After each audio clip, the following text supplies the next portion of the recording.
Good morning and welcome to the State of the Industry webinar. We're excited to have you join us for what promises to be a dynamic and insightful conversation about the future of corporate real estate. This is our fourth year hosting this event, and each year the conversation continues to evolve, and just as our industry does. And today we'll be diving into key trends shaping 2025 and beyond, from shifting client expectations to the role of technology, growing importance of strategic partnerships, trust, and collaboration in driving long-term success. We have an incredible panel of industry leaders with us today, and each one is bringing a unique perspective on how real estate service providers and clients can work together to navigate challenges and embrace innovation and really create real competitive advantage. So before we get started, let's hear a brief introduction from each of our panelists. And Neil, if you can kick us off. Sure. Hi, everyone. I'm Neil Murray. I am the Chief Executive of Real Estate Management Services at JLL. I'm coming to you from New York. Hi, everyone. I'm Aubrey Waddell. I'm the Chief Executive of Global Occupier Services for Cushman & Wakefield, and I'm coming to you today from Chicago. Good afternoon. Andrew Hallissey. I'm the CEO of Global Occupier Services for Colliers. I'm in London today.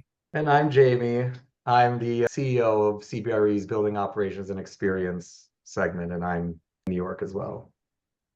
Well, thank you all for being here. We're excited to have you. And I know we've heard many people in the industry say the same thing and that they look forward to this every year. So we really appreciate your time. So we'll get started. And Andrew, the corporate real estate landscape has seen some dramatic shifts over the past few years, and some of those are expected, but many have been surprising. And as organizations continue to rethink their portfolios and their workplace strategy and their overall real estate needs, service providers have had to quickly adapt to that. And from your perspective, what unexpected changes in client or market behaviors have stood out the most to you, and how has your team evolved its strategies to stay ahead of those trends? Yeah, thanks, Ingrid, and thanks for the opportunity to join the panel today. So I guess just thinking about this question, we could probably break it into two parts. What's changed over recent years, and then what hasn't changed? So look, lots of things have changed. If I were to pick two or three pretty big shifts that I know we're going to develop over the course of this conversation today, the first would be employee expectations, and that's obviously embedded around flexible working and the move to hybrid. Secondly, there's absolutely been a shift towards a very strategic mindset amongst corporate occupiers. And I know that might have slightly gotten disrupted over the last number of months in the United States, but from our perspective, it's here to stay. And it's here to stay because who wouldn't want to do the right thing for their people, their communities, and the environment? And I think everyone within the industry that I work with, our clients, are absolutely committed to ESG and will continue to be. The third thing that I think has been a major shift is the digitization of CRE, both from a prop tech perspective over the last 10 years, but now the advent of AI. It's undoubtedly going to have a huge shift and impact in the industry. We're at the cusp of that now, and it's certainly going to be exciting. But look, there's also some things that haven't shifted and some pillars that are and have and will continue to be core. The relentless focus on value creation and savings, I think that has not come off the agenda for any CRE team. Secondly, the significance and importance of employee culture as a key lever for supporting workplace change. And thirdly, at the end of the day, it is still all about people. And the role of the corporate real estate function is to ensure that we're doing everything to supporting our people deliver the best possible business outcomes that they can for their organization. So those things have been core, will continue to be core, and the shifts are going to make it fun 5 to 10 years for everyone on this call. Thank you so much. So to the point of culture, Neil, you had made a comment in an interview I was listening to around what is missing after the pandemic, and it's people painting on the same canvas at the same time. And are you seeing that need for the culture of coming together and collaboration also as a shift? Yeah, I mean, I talk about culture at every opportunity, both internally and externally. I've been a bit of a student of it. I think in our industry, as service providers, we're invited into clients' homes effectively. And so as leaders, we have to set the tone of how we collectively behave and show up, and the sort of an ability to integrate with different client cultures. I think there's no doubt there's been an impact to our corporate clients' identity and cultures through hybrid working practices. And we're seeing a continued shift towards many of our clients trying to insist or encourage people to be together more often. I think to Andrew's point, there's a human core to the services we provide, and so everything we do is sort of steeped in human performance and outcome, while having an eye in other parts of our organization on asset performance. We live in that kind of nexus of asset and human performance. Yeah, look, I think as the world changes and as technology becomes more prevalent in everything we do, it's incumbent upon us as leaders to be human-centric and to think about people first and culture. Jamie, I'm curious from an innovative perspective, how do you perceive the acquisition of Turner Townsend to position yourself as a firm better to meet client expectations in that environment? Yeah, I'm glad you asked about Turner and Townsend. The way I would, I think, characterize our strategy is recognizing that we're now in a world where you used to talk about operational real estate, meaning hotels, self-storage, and then having other real estate asset classes. And we're now in a world where all real estate is operational real estate. And what it means, the complexity of running a workplace, the complexity of running a data center is just escalated an enormous amount. And CBRE wants to be in a position where every month, more and more and more, we're able to get inside the four walls of that building and deliver extraordinary experiences to clients. And I think what that looks like is if there's a continuum from the most complex technical part of it. Could you run the International Space Station? Could you run a level 5 deep underground wet lab, to the most humane human part of it? Can you deliver experiences day to day when you walk in the door that feel like the kind of experiences you have on British Airways first class or from Disney? That's where a lot of the action is. Let's keep pushing on our technical capabilities, and let's keep pushing on our experiential high touch capabilities. I view the Turner and Townsend acquisition as an absolute planting a flag saying, in project management, this firm wants to be able to do airports, stadiums for the Olympics. There is no built world thing that would be too complex. And that is what Turner and Townsend's reputation was. So I think that was the purpose of it. And hopefully over time, CBRE will be able to amplify and use that to say, you can use us for 2 floors of the 30th and 30th floor of an office building. And again, you can use us for stadiums, airports, space stations, et cetera. Aubrey, building on that, as client expectations have continued to evolve, what innovative solutions or services is Cushman focusing on to really stay ahead of the curve there?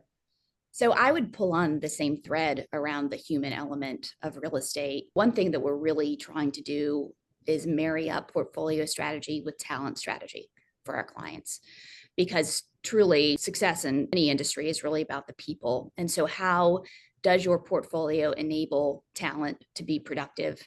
Does it meet talent where they are? For example, we just had last year a large financial services client that had a headquarters lease coming up for renewal. And so rather than think, okay, well, should we be thinking about staying there? Should we be negotiating with that landlord? Should we be looking for other space in that market? We're asking ourselves, what are the functions, and our client, what are the functions that are happening in this headquarters location, and where can they be done best? Does that location still access the appropriate talent base for everything that you need to have done there? Or could it be done somewhere else, potentially more efficiently from an economic perspective, and potentially more efficiently because you're accessing talent where it is? And ultimately, what the client decided was the headquarters needs to change, not just location, but what happens there can happen other places. So we ended up with a headquarters strategy that existed beyond a single location. And we had benefits, efficiencies from talent pools, cost efficiencies for the client, and carbon efficiency. Ultimately, we reduced the carbon footprint associated with the activities inside of that headquarters by 40% by thinking very carefully about where is the talent, where is the labor that can be most effectively used to serve those functions. I think that's a great point. And I mean, we're certainly working and speaking with clients, seeing a pretty noticeable shift in the need and the desire for long-term relationships, for relationships that are more dynamic, that are looking more strategically across the portfolio, across the company, where can value be added? And, that has come in the form with many of you of collaboration around let's renew and grow our partnership rather than go out to market every 5 years. So let's see what else we can do together as a team. Can we be more transparent? Can we be more collaborative? And to that point, Neil, what strategies are you using? Because I know we've actually done several of these with your teams to not only just attract clients, but really build those lasting relationships and ensure that there's real loyalty being developed so that they endure long beyond the initial contract term. Yeah, look, I think we, as an industry, all of us, we have to start every relationship with a view that this has the potential and should be an evergreen, long-term relationship. And that means obviously transitioning and mobilizing in the right way, but it means having a philosophy and mindset in the account of continuous improvement every single day. Like, how do you make sure you have an evolving talent strategy? How do you make sure that you're getting ahead of and anticipating clients' changing needs without not trying to sort of catch and respond to changing needs? You have this massive privilege that if you're in a long-term relationship with a client, living with them every day, understanding needs deeply. And so, yeah, it's incumbent upon us to make sure we get ahead of issues. I think that, you've heard the concept of a watermelon contract. You have this situation where the KPIs are green, but there's something red at the heart of the relationship. And they're the ones that come to market and end up with a change of service provider. And so, truly understanding and having evolving performance metrics, resetting constantly. From my perspective, the notion of continuous client feedback, asking the right people the right questions. I'm obsessive about reading every single response, but making sure there's structured follow-ups in response to every issue a client finds. And as you mentioned, Ingrid, working with a third party sometimes to come in and help satisfy that procurement need, to really understand how you benchmark against the industry and how we're doing. So companies like SIREAS coming in, providing that unbiased sort of third-party view really helps as well from time to time. I think you made so many great points there, but we're going to spend some time talking about data, and it certainly is important to measure performance through the use of data, but there is, like you said, that human component as well. And so it's about the combination of the right data and the right communication to really get to those open, transparent conversations about where the challenges and where the points of friction potentially lie that the data maybe doesn't uncover, or the way the data is being used isn't making it stand out or meaningful. So I think that's such a great point. Jamie, can you build on that? How are you guys thinking about those relationships as well, building long-term strategic relationships with your clients? If I can start at a personal level, when Bob, the CBRE CEO, hired me, and I said, okay, I am coming from a very specific place from having built this Flex office company, he said, everyone comes from somewhere, no one comes from everywhere. So I would first say at a personal level, I'm coming from an industry that is both terrifying and I think spectacular in its product development because people can vote with their feet. So I personally have had to spend more than a decade saying the moment someone feels they're not getting good service, the moment they feel this is not working for their team, they're able to walk out the door to a competitor. So this particular question of longevity in relationships and how do you have a true strategic partnership where you're on top of what's going on, what isn't, is an absolute obsession of mine, and part of what I really want to be deeply involved with the broader CBRE team over time. As far as how CBRE has approached it, I would say in the most brutal sense, I don't believe in moats for businesses that exist for more than a few years. And I think we don't believe that people are loyal to businesses that are providing them a commodity product simply because they feel they owe it. And I think we would probably feel mortified if someone was getting a substandard outcome and felt that they had to, had to do something out of loyalty. And therefore, I think we're in a position where we feel the absolute most powerful way to engender loyal long-term customer relationships is to deliver a product that is anything but commodity, that's exceeding their expectations, and that is really constructed as a true strategic partnership. So sometimes I think you see businesses like CBRE or any of the other businesses on this panel look on the surface like they're trying to move upstream, and it can sound like a sales motion, but I think it's much deeper than that. You're saying, hey, if we're going to do this, we want to do this in a way that moves the needle for you. We want to Neil's point, align on what the metrics are that matter to you. And we want to spend every day figuring out how to move those metrics. And it's not about moving upstream for dollars reasons. It's for, that's how we'll know that this is going to be a relationship that's going to stand the test of time, and we're going to be able to do more and more together over time. That's essentially the strategy.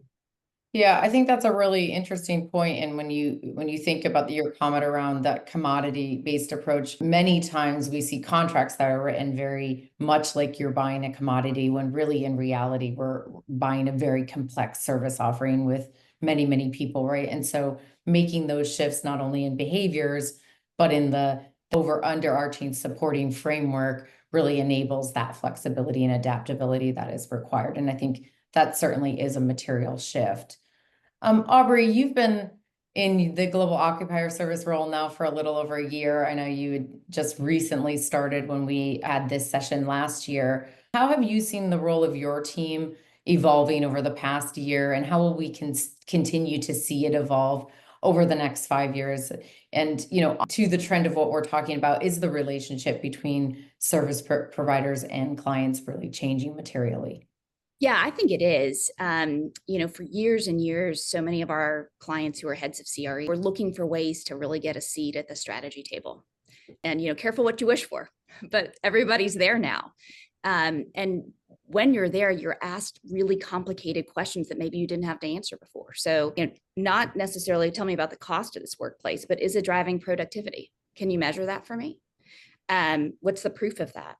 Are our employees engaged or are they not? And what does that have to do with the workplace?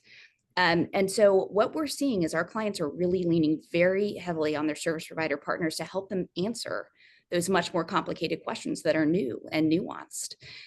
So we're seeing, honestly, just the service provider relationship really becoming an extension of the client relationship, as opposed to more of a transactional, I'll call you when I need you, I'm going to give you a discrete scope of work. It's really helping our clients to inform their strategies and answer the hard questions for their leaders. Andrew, to that point, I know, Colliers has certainly spent time and investment in bridging the gap between delivery and consulting and strategy. Will the future of that relationship look for you guys?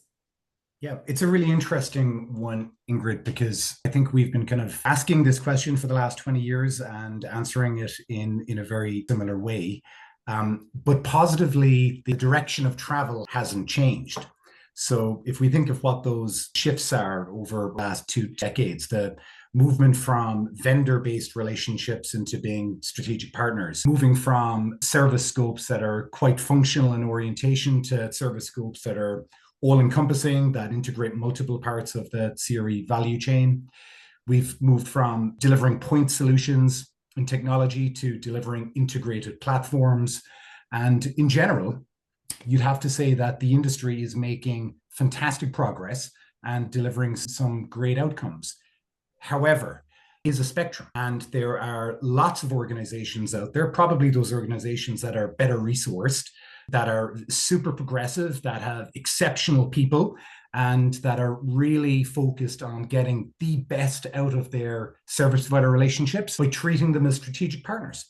But if I was being honest, there's also this other raft of organizations out there, and I bet everyone on this call could tell a funny story about one, that are not progressive, that are living in the 1960s or 70s, that still refer to their contracts with their service providers as vendors and couldn't care less about whether we deliver strategic advice to them. They just want us to deliver the core basic services well. In terms of where we like to focus our time, investment, and resources, we obviously want to work with those organizations that are progressive and that challenge us and give us the opportunity to bring the maximum value prop that we can to the table. And not surprisingly, those type of relationships and those type of partnerships and contracts are the ones that get the best people. Because similar to Jamie's concept that customers walk with their feet, talent within this industry also walks with their feet. And these days, no top talented CRE leader, whether they're a service provider or an end user, wants to be stuck working on an account or for a client that isn't progressive or isn't respectful or partner-like. So look, I think we're making fantastic progress. Direction of travel is really positive, but there's a big spectrum of activity out there. I'm smiling because one, I knew you would say provocative things, but two, this is a perfect segue because we actually got a question from the audience that I think reflects exactly what you're saying. And I'll throw it out there, not to put anyone on the spot, but I think you guys all will have some insight here. But, we focused a lot on what you all as service providers can do to continue to partner with the client and to help them drive strategy. And this question, I think, talks about the other side. So the question is, as CRE leaders navigating both global portfolios and shifting workplace dynamics, what do you see as the single biggest blind spot organizations on the client side still have when it comes to aligning real estate strategy with long-term business resilience? And so, Andrew, I think you started to touch on that a little bit, but I'd love for anyone else to add to that. This is going to sound mushy, and I don't know if the question asker, I obviously don't know who you are, but I would just beg you to bear with me. I think there's been an extraordinary transformation in the last, certainly 10 years, but especially the last 5 years, and almost democratization in terms of companies' ability to say, I'm not just solving for what the CEO thinks they want. I'm not just solving for what the CFO thinks will look good in Investor Day. I'm solving for what the deputy head of marketing wants when they walk into work every day. And that democratization, that very human approach feels very global. I see it with clients left, right, and center. And I think that's laudable, and thank God, and more of that. There's nothing that makes someone a better client than being in touch with not just, hey, is this service provider making my life easier? Are they making this contract easy to sign? Do they pick up the phone when they call, but are they actually delivering something very meaningful to my people? And then I would say, if you're clued into that, the blind spot I see is, I still see companies using relatively traditional methods or sort of ways of framing productivity. Widgets of labor output for hours of, widgets of output for hours of labor input. And I think most businesses at this point are trying to get the best out of their teams, not just the most out of their teams. And I think in a lot of ways, that's where experience comes in, that you're trying to create workplaces, you're trying to create environments, even in factories and other sort of space types, that enrich the lives of the people who are there, where they say, my life is better off for getting to walk into this headquarters every day. It's not just that I can be productive there, because you can be productive at home in many roles. So it has to be something more than that. That would be my point on the blind spot, is sure, productivity matters, but taking a more wide angle view where you talk about an enriching workplace that sort of adds to the life of the people that use it, very powerful and very helpful as a service provider partner. Thank you. Anyone else? So I would say this, and it's I hope this doesn't sound cliche. If Jamie's mushy and Aubrey's cliche, that would be bad, right? But actually carving out the time to think strategically about your portfolio, as opposed to carving out time to think about transactions. So I was with a client a couple of days ago who had his entire leadership team in town, and they were going to spend a couple of days thinking about the next 2 years of transactions that were going to happen. And I thought to myself, well, why are you sure that those transactions are the ones that should happen? Do you want to spend 2 days talking about what's going to need to be renewed or expanded or contracted in terms of space that you already have? Or do you want to spend at least a day or a day and a half thinking about how does our portfolio strategy marry with the company strategy for where it's going? So I think it's very easy for all of us to get caught up in the transactional piece and what we know we have to get done in front of us, but carving out the time to think strategically in a way that you can enable the business that you serve is the biggest blind spot that I think we still see in CRE. Yeah, and I mean, I think it's a great point, and really strategy requires all the operational components to be able to come together so you have that bigger picture view.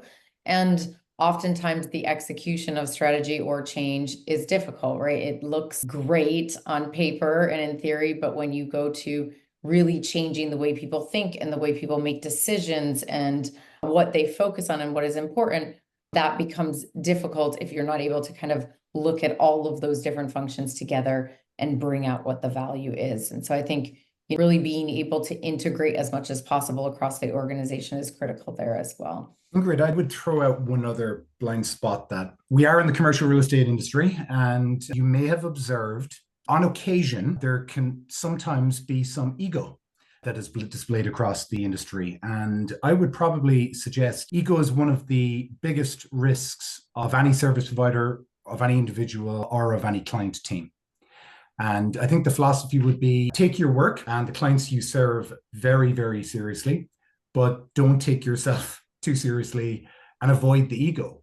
And that when you flip that blind spot on its head, I would suggest that humility is one of the most endearing qualities in any individual.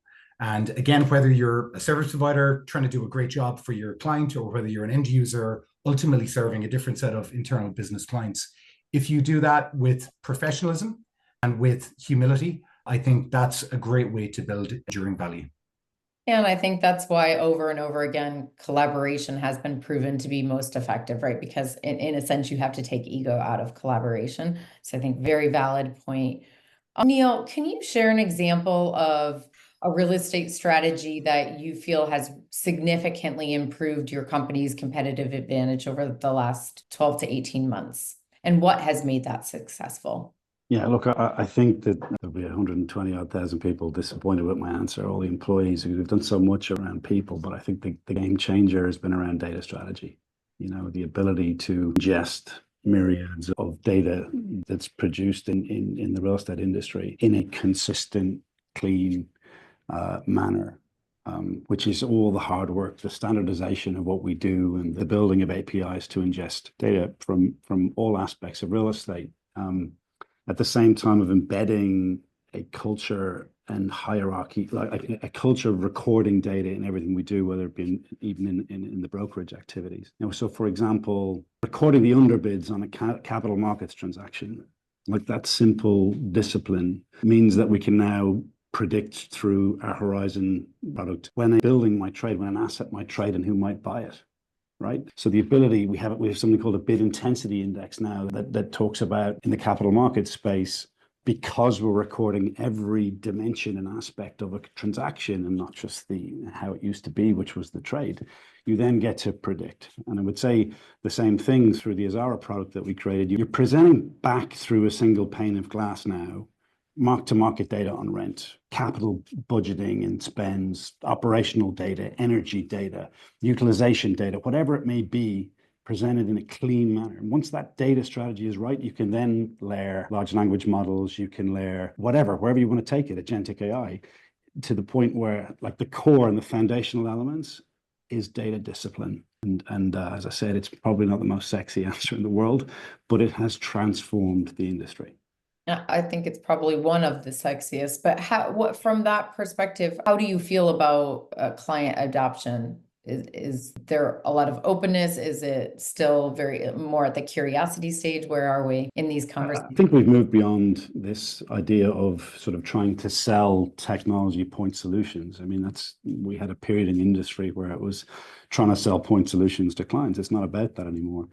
It's about being able to provide and put power in the hands of our clients where they can see what's going on with their portfolio or buildings or people at a glance. I mean, it's going to have to shift economic models in the industry in the sense that we were often paid to have data scientists go and tear through this data and come up with answers and come up with trends and insights. Whereas now we're putting that power in the hands of our clients where they can interrogate data and get answers back in a meaningful way. So that's, I don't think it's about selling it anymore, Ingrid. I think it's about providing that insight to our clients. Thank you. That's really great feedback. Aubrey, can you build on this?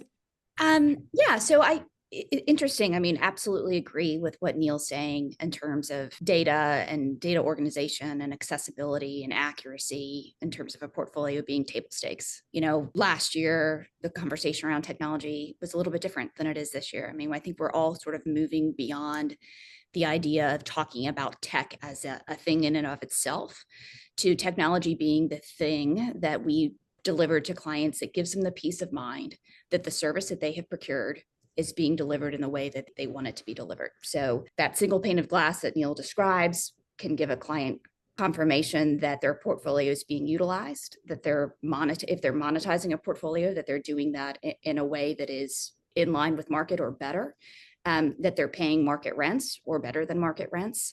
All of the data accuracy that all of our clients and we have invested in has now allowed us to ask it good questions and get good answers. So I would absolutely agree. The data strategy, whether it's sexy or not, Neil, has been something that we're seeing everyone continue to adopt.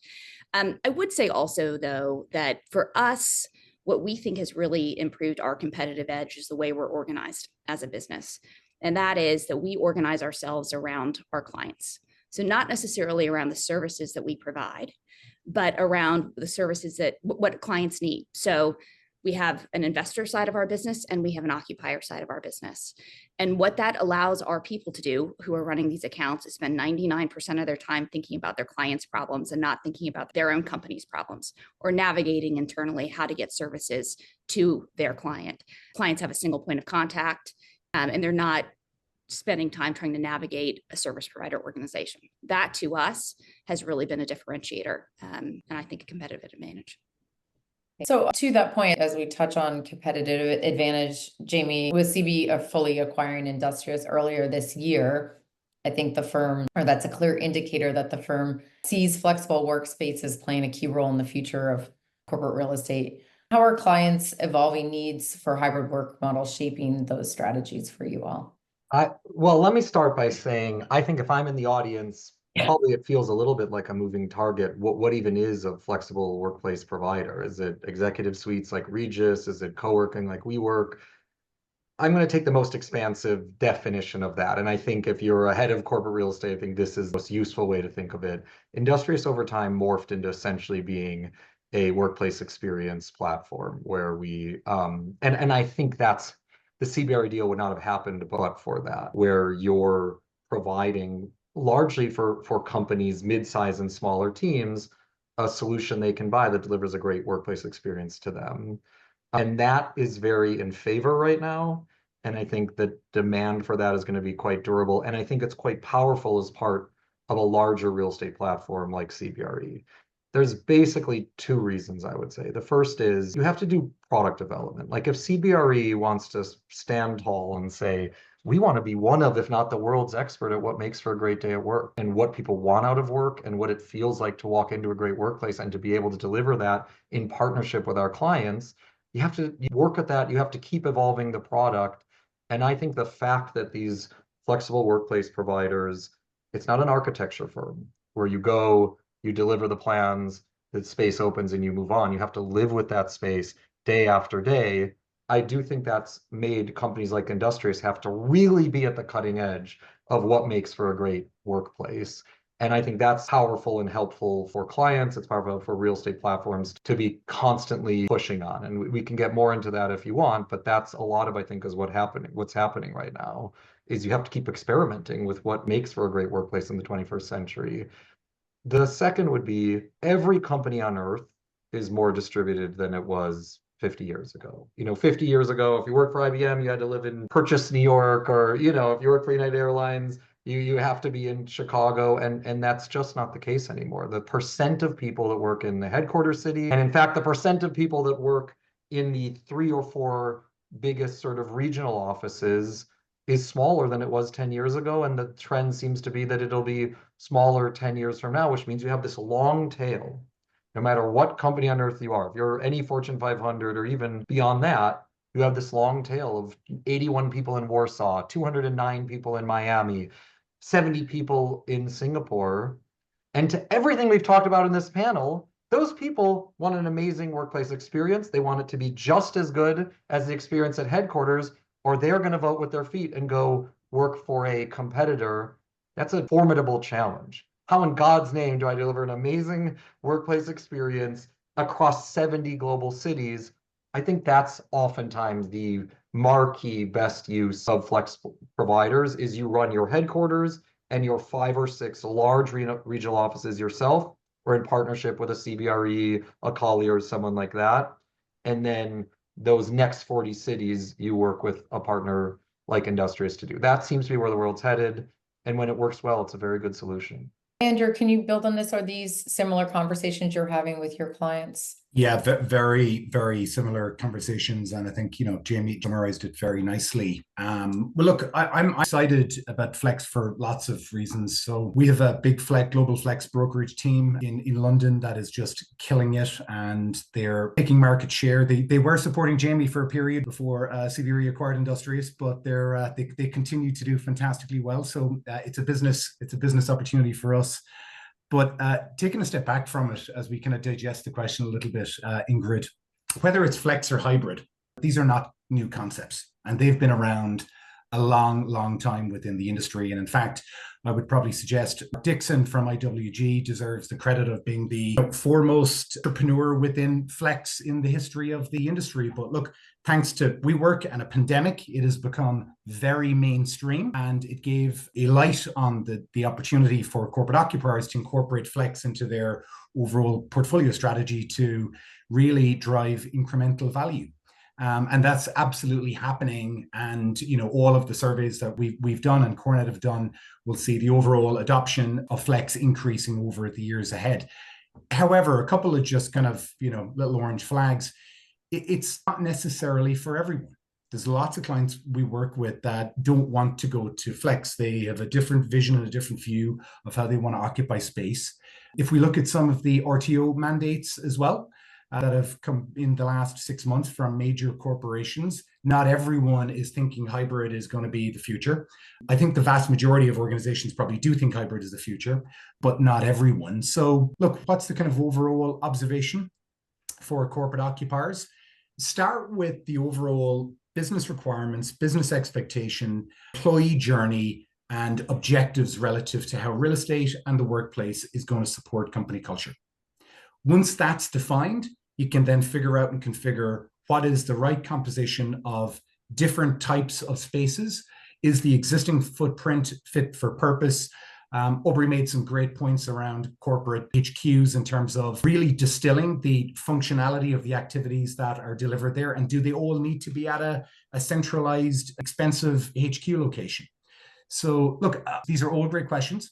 And it's an exciting time because this type of dissecting of how the workplace has been delivered historically is the stuff that's going to drive a lot of value and some really exciting times for the industry over the next 5 to 10 years. Here in the conversation, Andrew touched on sustainability and made a comment about how that as a strategic priority hasn't really changed broader across the globe, and maybe that perspective has shifted in the past couple months in the US. Neil, from your perspective, is sustainability still a top priority for our clients, and how are you helping them to integrate those goals? Yeah, I would question whether it was ever a top priority in the sense of the dollars that were put behind it, Ingrid. Certainly a priority and remains so, as Andrew said. I think the narratives around it have changed and have had to change. The term ESG, for example, is not really used to the same extent because there's some negative views associated with that term. I think that every one of our clients have expectations around the basics of energy management, how they think about the broader, the S in ESG, about diversity, equity, inclusion, about all those things are shifting particularly with the current administration in the US. But sustainability remains front and center in the sense that if some clients have stopped talking about climate change, for example, but we'll talk about the commercial benefit of energy management. And however you want to create a narrative around these objectives and however we want to speak about it, I'm quite happy to, whatever drives us to the right outcomes, which is coming together as an industry to drive meaningful change, to be on the right side of history, to think about the impact we have on collective firms you have on this call. I don't know what the number is. It must be absolutely billions and billions of square foot of real estate that's under our collective control. Or at least influence. And from that perspective, we have an obligation to do the right thing. We have an obligation to bring greener, more efficient solutions to our client. And if that's couched under return on investment, under commercial imperatives, that's absolutely fine. But yeah, we're still working hard on it, Ingrid, and we'll continue to do so. Aubrey, anything to add? So I think, Neil, what you just said about the firms coming together to really align on what we know is best for business, for the world, is actually really, really compelling. I'm thrilled to hear you say it. I can remember during the pandemic when we worked together, and we were all kind of trying to figure out how are we going to help our clients deal with what is truly this black swan event. And there were some of us that wanted to collaborate, and then there were some of us that didn't. And some of these topics are big enough and important enough that you have to. And I think ESG is one of them. So I would say this, we know ESG is good for business. You can call it whatever you want to call it. The journey towards net zero is not going away for our multinational clients, notwithstanding what is happening in the United States based on the kind of current political landscape. We've had to be flexible and agile maybe about the words that we choose, but I have not seen anybody's initiatives change. In fact, I've actually seen people continue to invest and make sure that they are reinforcing those commitments, particularly to their people. That's something that we're doing and we have encouraged our clients to do. In terms of how they're measuring, in sustainability, obviously, there are metrics that we're all measuring. Whether it's the adoption of green leases and insisting that landlords are providing the appropriate information for people to do their reporting, which, before maybe hadn't been an absolute imperative when you were doing your lease negotiation, it absolutely is now. Waste diversion rates, another thing that we're measuring all of the time. And it's something that, it's not aspirational. It's a KPI that we measure with every single client. How are we doing that better every single year? They don't use the words climate change, but they are absolutely thinking about climate risk when they're thinking about their portfolio strategy. We have to. Just this year, when we think about these massive climate events that have happened and the impact that it has had on real estate, it's not something that they can ignore. So what I would say, ESG continues to be a serious priority. It has to be. And I think all of us continue to help our clients on that journey. Thank you. So Aubrey, you touched on the concept of service providers coming together, that collaboration. And Andrew, I'm curious, how are you thinking of collaboration, both internally, but also externally with other partners to meet your clients' needs and to continue to innovate? So another fascinating topic, Ingrid, and it's fascinating to me because when we use the word collaboration and even communication, I bet every single person that's tuned into this call thinks that they're a great collaborator and a great communicator. But we know in reality, within larger organizations, both communication and collaboration can be complicated.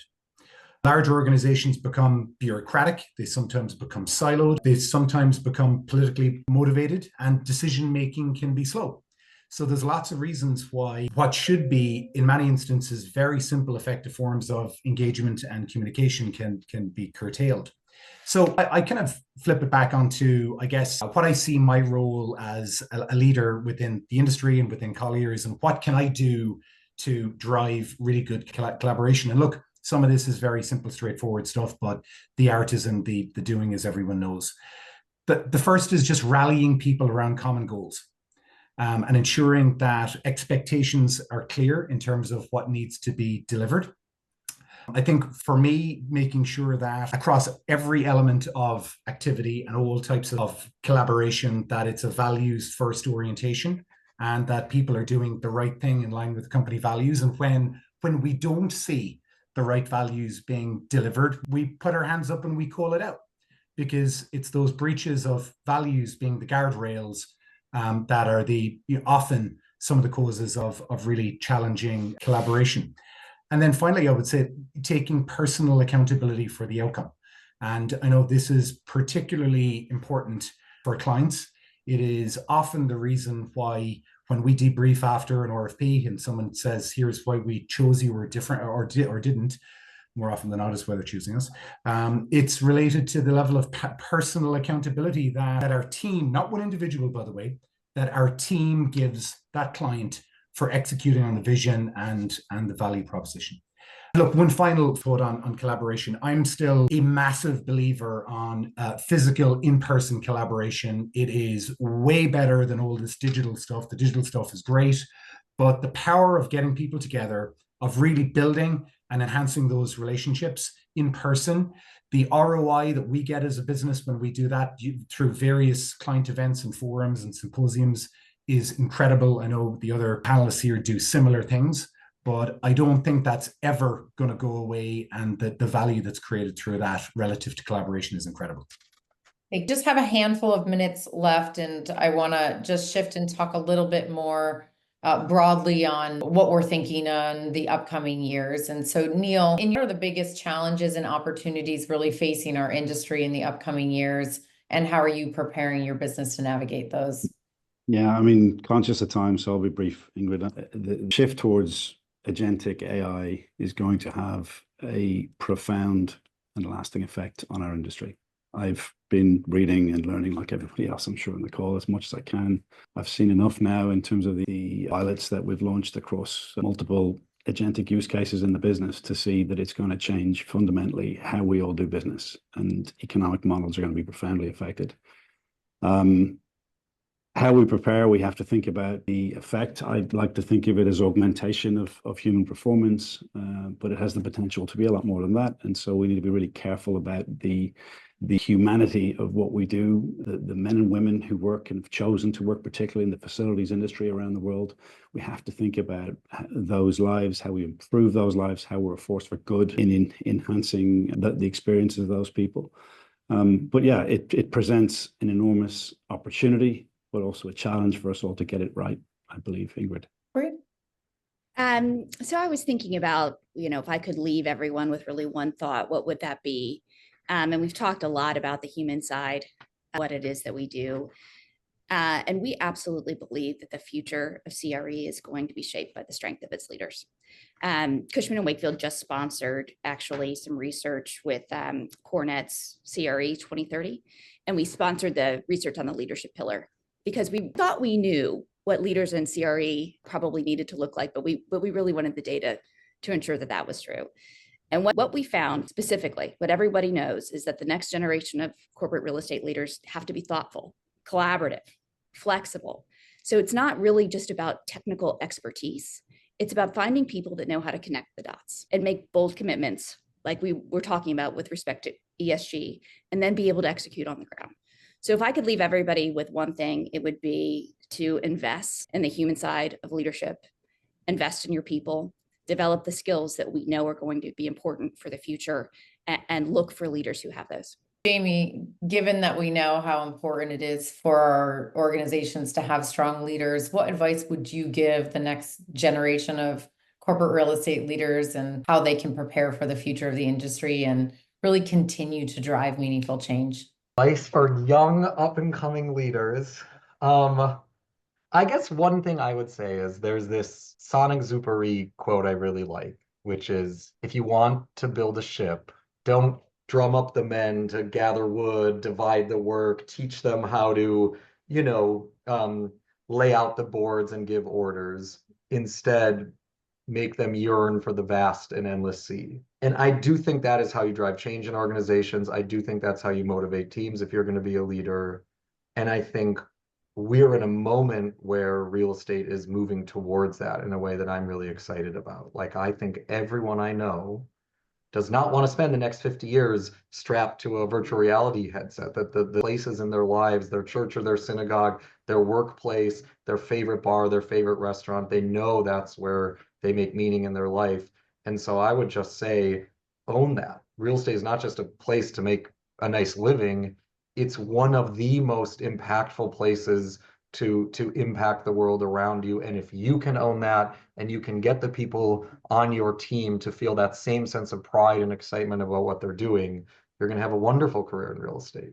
Well, thank you so much for being here, all of you. And as we wrap today's discussion, I think a few key themes that stood out for me, that, the future of corporate real estate will be defined by strategic partnerships, by trust, and really the ability to adapt to the ever-changing environment that we're all in. And I think it's really clear from this conversation that success in 2025 and beyond that won't just be about reacting to change, but about really proactively shaping it and having strong leaders that can help to drive that across the industry. And I just want to thank all of you again, because I think this is a really special event, and I know you're all very, very busy. So I appreciate your time and your insights and everything you had to offer today. So thank you again. Thanks for having us, Ingrid. Thank you. Thanks for the invitation, Ingrid. Yep. Take care, everyone. Thank you for being here. Yes. Cheers.